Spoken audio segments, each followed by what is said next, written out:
20 דופק בדקה. סיפור מאת אורן אמיר. בעל רגש הציץ החוצה מפתח דירתו לוודא שהמסדרון ריק.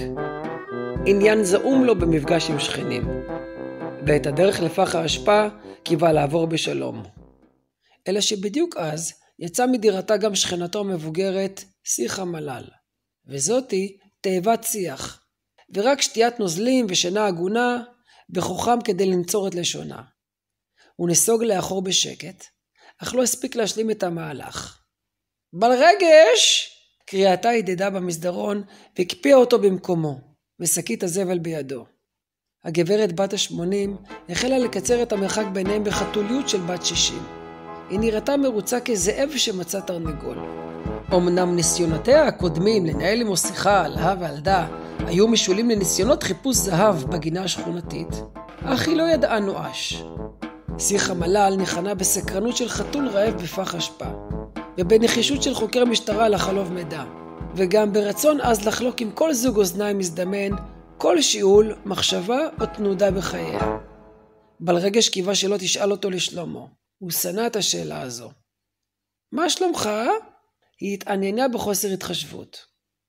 הוא הכין קריטינה פנימית, ותוך כדי שחשב כיצד להשיב, נאלץ גם לחסום את המבטים הסקרניים שהגניבה לתוך הדירה. שחלילה פלישת ההצצות הללו לא יחללו את פרטיותו. לא היה לו כאמור כל עניין בפטפוטי סרק, ובטח לא בכדי לספק לה את הדחף לדלות עליו פרטים. אז הוא השיב, בסדר. מילה סתומה שלא אומרת כלום, ועל פי רוב סותמת את הגולל על המשך ההתעניינות ברווחת הנשאל. אך זה מסתבר לא עצר מבעדה. העיקר שאתה בריא, כולם חולים. דבר כזה עוד לא היה. אומרים שזו שפעת הברווזים... סליחה. כתב על רגש את שטף דבריה, והתנצל שנבצר ממנו להמשיך לצחצח איתה לשונות. אולי בהזדמנות אחרת, מתישהו במהלך השנה. אך ברשותה עליו להיפטר משקית האשפה. שיחה מלל נעצה מבט עוין בשקית, אך לא הייתה לה כל כוונה להניח את תקוותה נטולת ההגשמה, שבעל רגש סוף סוף יתנהג אליה כמו אל בן אדם, כמו ששכנים נוהגים. היא הציעה בחביבות שתלווה את השכן הקשה לפצוח, גם כך היא יוצאת אל הרחוב כמוהו, ויש להם את כל הזמן שבעולם מהמעלית ועד לפח. מהפח אל הפחת, בעל רגש נבעט. הפטפטנית הזאת עוד תוריק עלבה לבוקר את כל החדשות והרעות החולות של העולם. אני יורד במדרגות בשביל הכושר, ואחרי זה אני חייב לטוס חזרה לדירה, אין לי זמן לנשום, הוא הבהיר לה. יהיה מוטב לציין שהשניים שוחחו בקומה השמינית. בעל רגש קיווה שזאת תרד ממנו, ולא תיאר לעצמו מה עוד עומד לנחות עליו. שיחה מלל עשתה צעד לכיוונו. נעצה בו מבט ממושך שנועד ללכוד את העיניים שלו, שלא יברחו לשום מקום. ואז לחשה לחישה רועמת. אין שום דבר שיותר חשוב מהשיחה הזאת. מהרגע הזה בינינו. בעל רגש המופתע ניסה לחייך במבוכה, אך לא הצליח. לא בטוח שירד לסוף דעתה. האם ירדה מהפסים עם אובססיית הדיבור שלה שלא מקבלת מענה, או שמנסה לומר לו משהו עמוק, והוא לא ציפה ממנה למשהו עמוק. אתה מבין? היא המשיכה. אנשים פה בשביל אנשים, לא רק בשביל עצמם. ראשה התניה מצד לצד, כאילו מביע אכזבה מבעל רגש, שעוד לא הפנים את ההבנה הזו. ואז היא נספה בו. עד מתי תברח מהחיים? בעל רגש. הגב, הצוואר והפרצוף שלו נרתעו לאחור מול התוכחה ששוגרה לעברו. הוא לא ידע מה לעשות עם העיניים שלו, ובטח לא עם אלו שלה. שיחה מלל לא חיכתה למענה מהשכן העמום, שנראה כמתאגרף הלום, והיממה אותו שוב.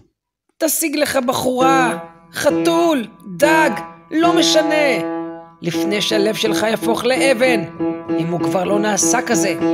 היא הביטה עליו עוד רגע ארוך, כמעט ברחמים, ואז היא הסתלקה. כשהמילים שלה שהיו כמו אגרופים, המשיכו להכות בו ולהדהד גם כשנעלמה משדה ראייתו. הוא נותר מאובן דקות ארוכות כשהשקית בידו מטפטפת, ושלולית קטנה עם ריח חמצמץ ומבאיש עושה דרכה אל בין רגליו. בהתחלה הוא עמד שם כמו איזה ילד מועלב ומונזף, והוא כעס, שמה היא חושבת לעצמה שיחה מלל, שהיא מרשה לעצמה לדבר אליו ככה, והיא בכלל לא מכירה אותו. אבל בכנות, על אף שהתקשה להודות, האישה הזאת, שאותה כלל לא העריך, קראה אותו כמו כתובת גרפיטי ענקית, שרק לא נדמה שאף אחד לא רואה. היא אמרה לו בפרצוף את מה שהוא מרגיש עמוק בפנים ומדחיק, שהוא בשביל עצמו כבר שנים, ואין לו אף אחד בחיים, ושהוא מעדיף מערכת יחסים עם בינה מלאכותית העונה לשם קלודט, מאשר עם אנשים. ובעוד דבר שיחה מלל צדקה, יש מחיר לקמצנות באנושיות. הלב שלו הולך ומתאבן, עד כדי כך שבפעם האחרונה שבדק את הדופק, התברר שפועם 20 פעימות בדקה.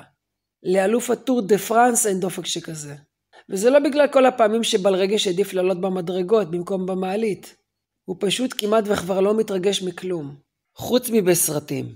אז הוא עוד מצליח להתרגש. ועוד איך. מבעד למסך החוצץ. ממש מוריד דמעות, הוא מנזיל מהאף, ואוהב את הדמויות ורוצה באדם מכל הלב. לפחות ממה שנשאר ממנו פועם. אבל בסרט של החיים אין לו מקום בשבילם. ולא הייתה לו תשובה ברורה מדוע. השלולית נגעה בנעליו. הוא התבסס בתוכה ובתוך נמיכות אנושית. אלא שדווקא אז, הוא הרגיש פתאום שהוא מוצב גם בגבעות בין אדמית, כזו שפעם בכמה שנים מפעמת מתוכו, ומבקשת לגעת בחיים. רק שבאותו הרגע, במקום להתעלם ממנה כפי שהוא רגיל, ובמקום לחפש תירוצים ולא חסרים, חלקם אפילו מוצדקים, הוא החליט לתת צ'אנס לאנושיות שלו. לפני שמיכל הבן אדמיות שלו ייגמר, כמו איזה גלגל אופניים שמאבד אוויר אחרי שלא נסו עליו מלא זמן. והמתקן של האופניים אומר שהצמיג גמור ואין מה לעשות איתו יותר. בעל רגש הרגיש שהוא מוכן לפעול. רק שכמעט מוכן לאנשים.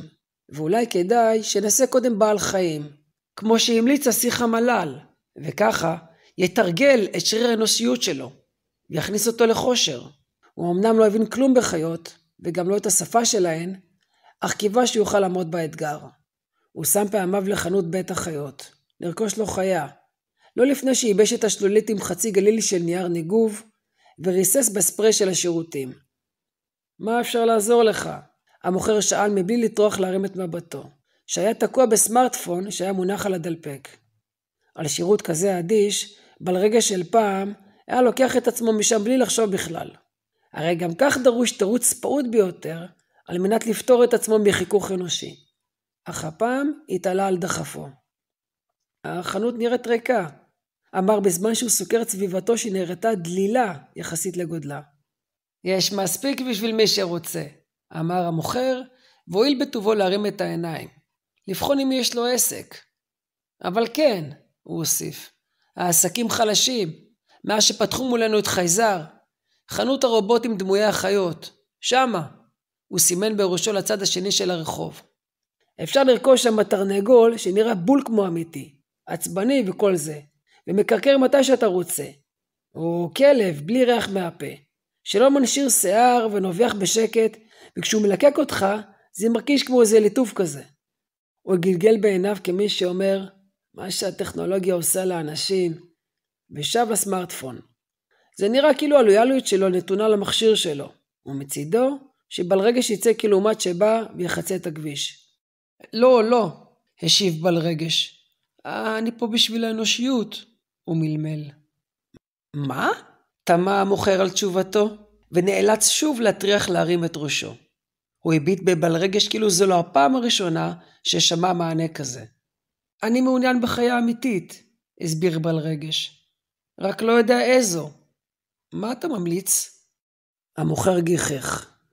זה תלוי במה אתה מחפש, כמו עם נעליים.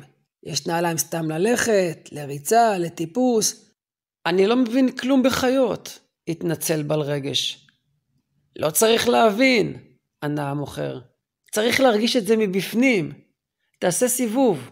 כשתראה את האחת, אתה תדע. בעל רגש החל להסתובב בין הכלובים.